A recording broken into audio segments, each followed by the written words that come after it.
Apple continues to innovate and capture market share. Joining us now to discuss that is our finance expert, Scott Rothbard from Seton Hall University. Thanks for joining us today, Scott. Thanks for having me back. And of course, Apple taking the stock world by storm. Well, it is if you look at the price on an absolute basis, but I think when you stand back and you look at the stock and what the company's done, it's still cheap if you ask me. Wow. Where does it stand, the price right now? Right now the price is, around $615.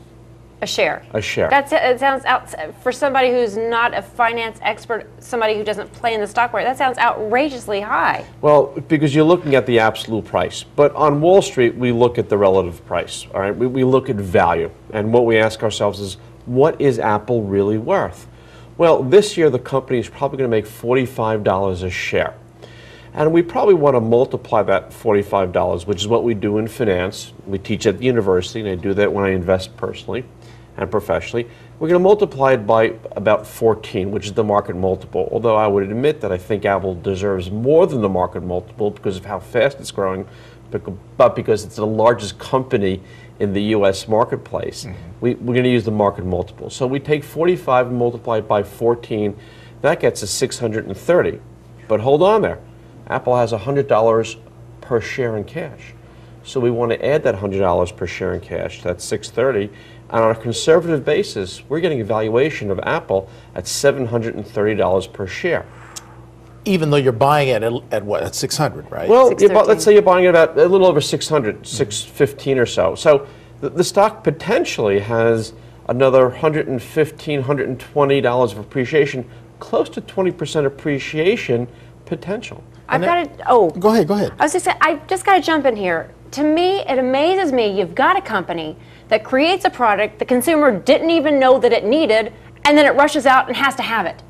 Well, that astounds me. Well, a few things. Apple knew that you needed it, apparently. I didn't know I needed it. Now I can't live without it. You have one of these? I got that. My husband's got the iPad. Okay. My kids love the iPad. Well, look, when I was growing up, we had an Etch-a-Sketch. The iPad is almost Watch out with the Etch-a-Sketch. That's come up on the presidential campaign. Oh, but well. I digress. Right. Go ahead. And so they've been able to innovate.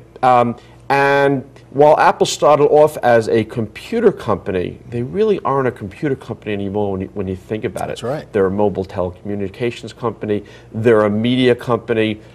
We recently bought for my house the little Apple TV box, which allows us to broadcast Netflix and other streaming video onto our TV and capture what we have on our iTunes, which is the software package which holds all of the songs and movies and other media that you're able to download onto your computer. So they're slowly taking what we understand as being this concept of the multimedia entertainment, and they're bringing it into the house, and they're letting it take it from the house to your office, in your car, wherever you go. I need a technology and financial expert to keep me up on all this. Though. When you're a newbie investing and you hear of Apple, you mentioned the innovation word. Is that a big part of what you consider when you want to buy stocks? Oh, this company's been developing all these products. I know they got to come up with some other things I'm going to buy. Is that a good sound way to look at it?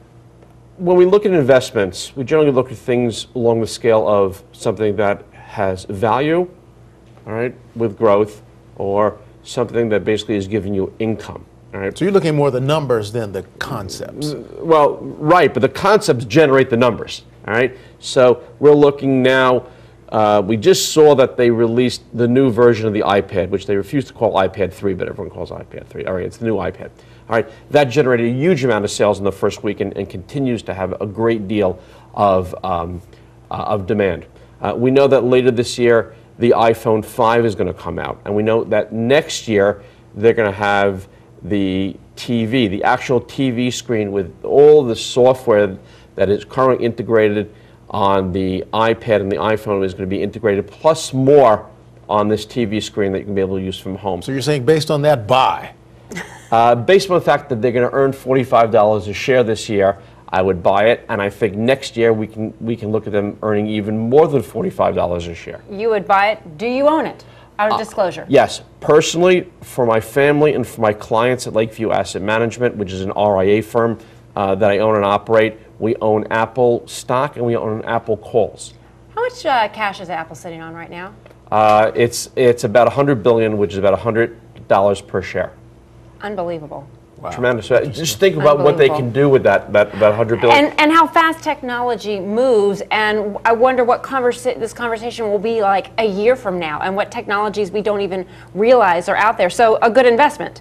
Oh, I think it's an excellent investment. If you've got the money. Yeah, well, look, but if you have money to invest, even if you only have $1,000 to invest, you can buy one share of Apple. Buy one share? And put the other Just $400 one share? into a mutual fund. Now let me ask you, so there's a difference between buying just a regular stock buy, and then there's something called warrants and options. What are the differences with those things? Well, I own call options on Apple, as I mentioned before. Those are highly complex derivative securities, something that an individual investor really should not be investing in, if you ask me, both as a professional and also as an academic. They are non-linear securities, which means that they don't necessarily move step by step with the price of the stock.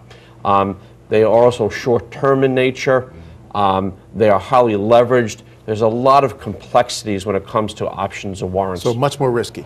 Much more risky. And frankly, if you are going to be using options and warrants, have a professional like me do them for you. We thank you for your insight and analysis. My pleasure. Thank you very much.